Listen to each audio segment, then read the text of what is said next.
चर्चा को आगे बढ़ाते हैं और बात करते हैं, क्या आपके घर में आने वाले मेहमान हमेशा नाराज होकर जाते हैं? क्या अचानक आपको पहले से कम भूख लगने लगी है? ऐसी चीज़ें किस ओर इशारा करती हैं? क्या हैं इनके साइड इफ़ेक्ट और क्या हैं उपाय? आइए जानते हैं पंडित जी से। पंडित जी बताएं। देखिए, ये सारा विषय जो है ना जीवन शास्त्र से रिलेटेड है। हमको कैसे उठना चाहिए, कैसे बैठना चाहिए, कैसे व्यवस्थित रहना चाहिए, कैसे अपनी दिनचर्या बनानी चाहिए और कैसे कैसे हमें अपने जीवन में क्या क्या करना चाहिए, ये उन सब बातों से रिलेटेड है। और आप एक बात तो जान लीजिए अच्छी तरह से, आपको चाहे किसी विषय का कितना भी ज्ञान हो, लेकिन यदि आपका जीवन शास्त्र कमजोर है तो आप अपने रिश्तों को संभाल नहीं पाएंगे। अगर कुछ लोग आपके घर कभी आते हैं और नाराज होकर या नाखुश होकर के जाते हैं तो ये अच्छा संकेत नहीं है, ये बुरा संकेत है। लेकिन एक बात ये भी समझ लीजिए कि आप अपने घर में ड्राइंग रूम, अतिथियों के बैठने का स्थान जब भी बनावें तो नॉर्थ वेस्ट में वायव्य कोण में ही बनाएं। अगर वायव्य कोण की जगह आपने ईशान कोण में ड्राइंग रूम बना दिया तो आप समझ लीजिए जो लोग आएंगे उनकी खातिरी करते ही आपकी ज़िंदगी बीत जाएगी और आपका विकास रुक जाएगा। और अगर आपने पश्चिम दक्षिण के कोने में ड्राइंग रूम बना लिया तो आप पक्का मानिए बाहर से आने वाला व्यक्ति आपके व्यक्तिगत जीवन में हस्तक्षेप करेगा, जिससे आपके घर का सुकून, आपके घर का चैन छीन जाएगा। लेकिन अगर आपका ड्राइंग रूम पश्चिम और उत्तर के कोने में है तो विश्वास करिए जो लोग आएंगे आपसे सिर्फ और सिर्फ ज़रूरत की वार्ता करके, ज़रूरत की बातें करके, ज़रूरत का मेल जोल करके और अपने से ही स्वयं खुशी मन से विदा हो जाएंगे। क्यों? क्योंकि वो स्थान रुदन कोण कहलाता है। वहाँ ज़्यादा कोई टिक नहीं पाता है। वहाँ नॉर्थ वेस्ट में ज़्यादा समय तक कोई टिक नहीं पाता है, चाहे वो घर का सदस्य हो चाहे बाहरी सदस्य हो। इसलिए वास्तुशास्त्र में हर समय ड्राइंग रूम की कल्पना जो की गई है वो वायव्य कोण में ही की गई है।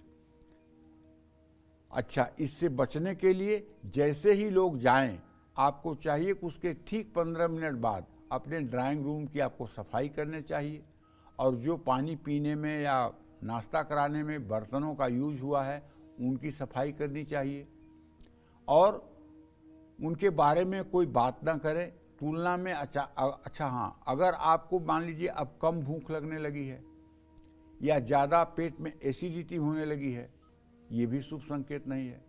एसिडिटी होने के दो कारण हैं। पहला कारण तो ये एसिडिटी होने का है कि आपका खान पान संयमित नहीं है और दूसरा एसिडिटी होने का कारण है आपका मानसिक तनाव। अगर आप नकारात्मक सोचते हैं, अगर आप अपने जीवन को लेकर के निराश हैं, अपने जीवन को लेकर खराब चीज़ें आपके दिमाग में आती हैं, कल ऐसा बुरा हो जाएगा, ये खराब हो जाएगा, ऐसा हो जाएगा, तो उससे क्या होगा कि बहुत तेज एसिड आपके पेट में गिरेगा और वो एसिड आपको जलाएगा। उसकी जलन आपको बर्दाश्त नहीं होगी। इसलिए ध्यान रखिएगा, आप चाहे जितना गैस्ट्रो के डॉक्टर से मिल लीजिए और चाहे जितना मतलब कि दवाई कर लीजिए, इससे आपको मुक्ति मिलने का सिर्फ एक रास्ता है। वो रास्ता है कि आप नकारात्मक ऊर्जा ऑब्जर्व ना करें। आप नकारात्मक थॉट आते ही 10 पॉजिटिव थॉट अपने मन में ले आए। एक नकारात्मक विचार अगर आपके मन में आ रहा है, जैसे आपके मन में विचार आ रहा है कि मेरे पति को ऑफिस से आने में 1 घंटे लेट हो गया, शायद वो कहीं एक्सीडेंट हो गया या चोट चपेट लग गई, वो कभी लेट तो नहीं होते थे।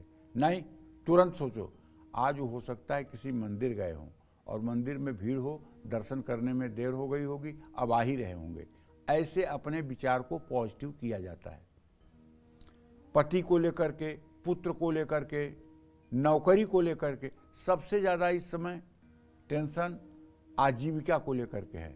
नौकरी तो ठीक चल रही है लेकिन कल कहीं नौकरी ख़त्म न हो जाए, मेरा बॉस मुझसे नाराज़ रहता है, वो हमसे सेटिस्फाइड नहीं रहता है।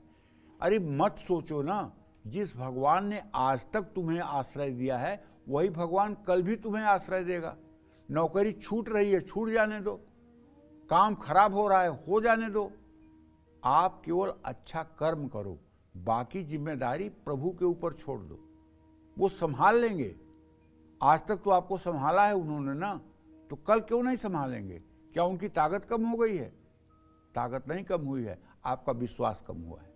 अब आपने ये सोचना शुरू कर दिया है मुझे करना है, मैं करूँगा। ये मैं आपका जो है ये यहाँ आड़े आ रहा है। मैं छोड़ दो, भगवान की शरणागति में हो जाओ। ईश्वर जो करेगा अच्छा करेगा, ऐसा विश्वास करके जीवन जियो। आपके परिवार में अगर नकारात्मक ऊर्जा आपके अंदर बढ़ रही है तो बेवजह के झगड़े होंगे, कारोबार की गति धीमी हो जाएगी, जीवन में ऐसे बदलाव आएंगे तो आपको तनाव भी देंगे।